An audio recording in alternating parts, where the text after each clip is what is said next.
This is Russell Wolfe and Eric Powell. We're down here at the Orangeburg County, South Carolina Historical Society, and we've kind of been working on, the North Edisto Bridge and the Causeway here in Orangeburg. There's kind of been a point of discussion for a good many years, and we were trying to put some of it to rest. And we'll go ahead and get started. This is a Mouzon map from 1775. If you can look here, Orangeburg is located on the North Edisto River.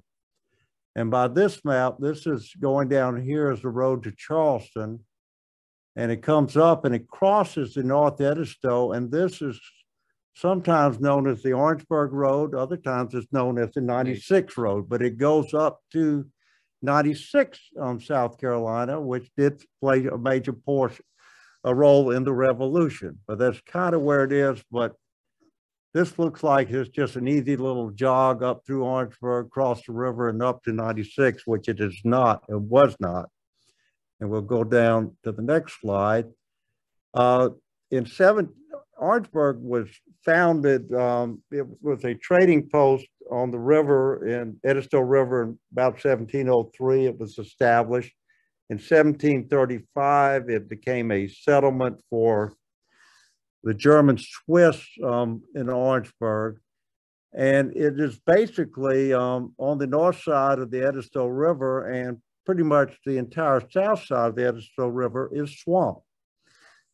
So in 1757, there was an act to build a bridge across the north branch of the Edisto, and also a causeway across on the far side to the bridge and across the river to connect to an existing trail that was probably an Indian or Native American trail that was in existence at that time.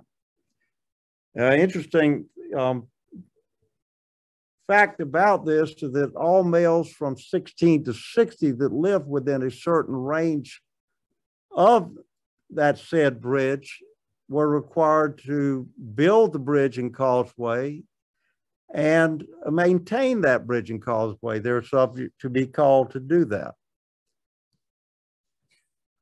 And later, after the Revolution, in 1791, there was an act for building a toll bridge across the river at what they called at or near the old mill seat within the city of Orangeburg. And this to connect from the road leading from 96 to Charleston, which I showed you earlier. And it was supposed to be the responsibility of whoever was maintaining that toll bridge, their family, that they had to build it and maintain it, for travelers. And they had to keep it in repair.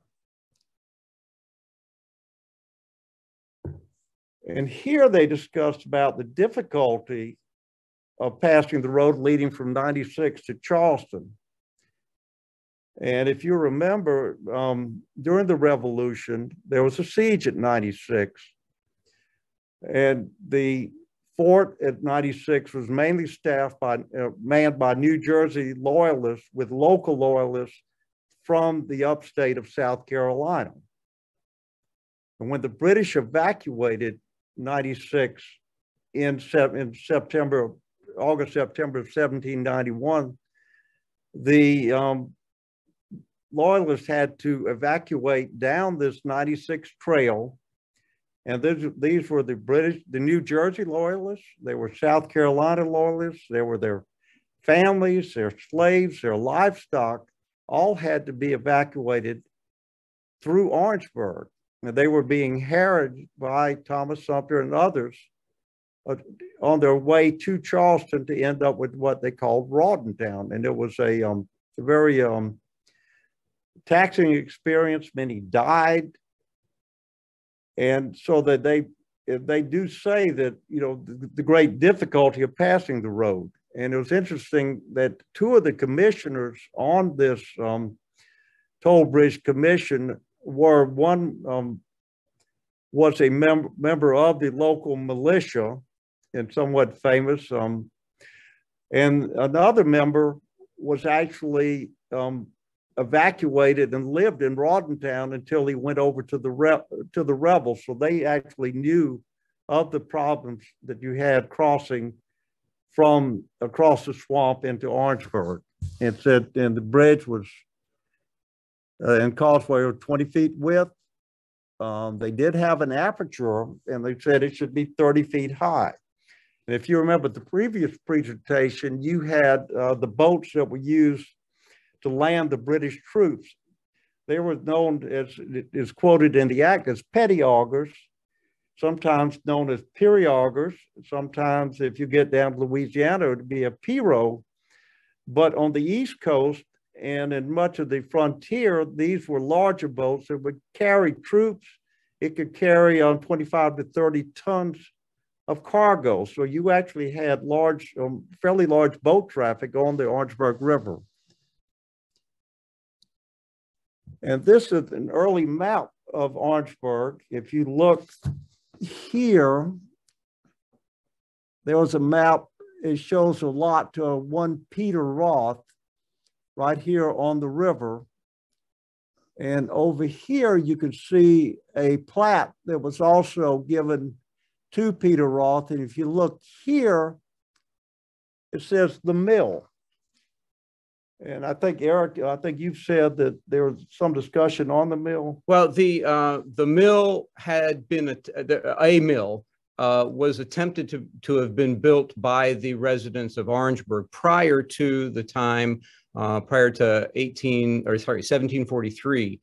And then Peter Roth asked for this land to be granted to him so that he could finish the mill, because he was a millwright. Although we don't have any records that show that he actually did finish the mill, you know, we can only assume that he may have finished that mill at that location, and that it was there operating there for at least some period of time. It was known for many years as the old mill seat there. Okay. And here is a map from 1891. If you look here, let's see, let me get, Go back over here. okay. Yeah, there you are. Okay, I'm sorry. This is what is now known as Waring Street, and it comes down. It's hard to tell, but all along here were high bluffs. If you've been to Edisto Gardens, you can kind of look, there are hills, but they've been leveled over the years. And you can see down here, they say edge of the hill. But they're very high bluffs. And so the road, you almost had to make a cut leading down to the river. You crossed the river, the causeway went across. And this was the same, that's one thing we proved, is the causeway that was there in 1757, probably in 1791, and in 1891. It's pretty much the same causeway. It's been rebuilt, it's been breached, it's been flooded over the years, but it goes through south across the Edisto. Oh, wait, let me go back. Here.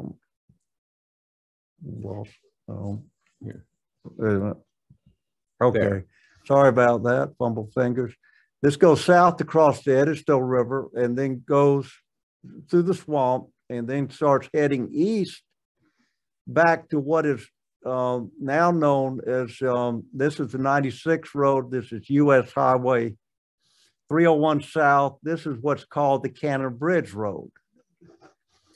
And if you look down here, Russell Street is the main street in Orangeburg. There was a proposed causeway here, but the actual new causeway goes down here, crosses the river here. You've got the Edisto Gardens out here, and this was US 301 South going here.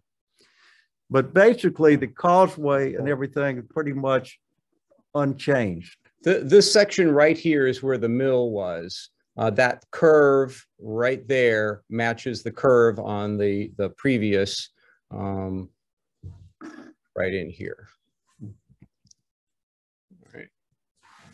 And this is the bridge in 1891. This is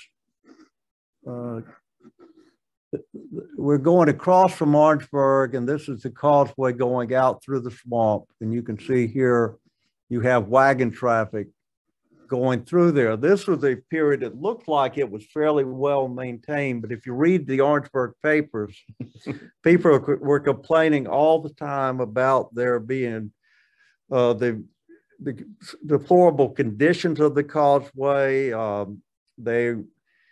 It was breached. At times it was flooded up to waist deep. And so it was not, it was never a pleasant journey across this causeway. This is the causeway. This is today. This is looking up Waring Street. This is Abergotti Playground.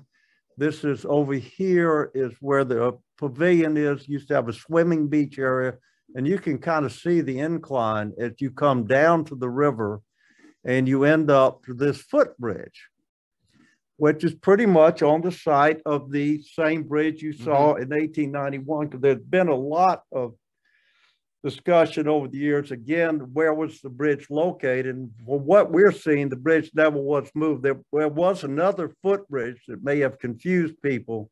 There was at another location, but the actual bridge across the river and the current footbridge were pretty much at the same location. Right, and if you're standing right here on the bridge, looking away from the bridge, this is the view that you see over here. Yeah. And this is as you go across the bridge, you pick up the causeway here. So there's still remnants of the causeway. And you see that kind of raised berm there. Yep, and that's pretty much what a causeway is. It's just a berm.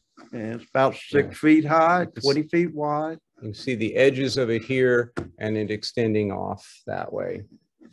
That's heading south to the Edstall River Swamp.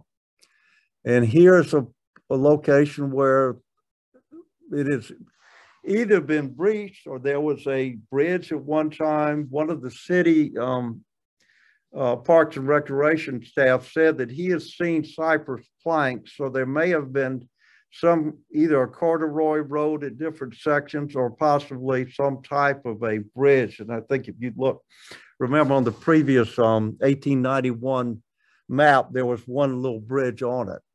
But as you go down, we went down through the swamp. And if you look up here, the road, the causeway starts heading east and you're getting to higher ground. You can see pine trees rather than tupelos and cypress trees. And it comes out, this road here is actually used by the Orangeburg Department of Public Utilities. And they actually built a road on the old causeway. Here's Eric and Margaret, where we came out onto the DPU road. So the road is still being used several hundred years later. This is how we walked. We came down, we went across the river here, and we walked out on the causeway, and then we reached the point where we had to kind of jog around, but the causeway actually goes on out here, and then it kind of goes, this is where we came out, and it goes down here to US 301 south. And you can, this is a LiDAR presentation. You can if you look hard, same on Google Maps, you can see the causeway here as it goes out, and then it comes down and again comes out by what's known as Dodge's Store. And so the causeway itself is still there. It's still, and parts of it are still being used. Any questions?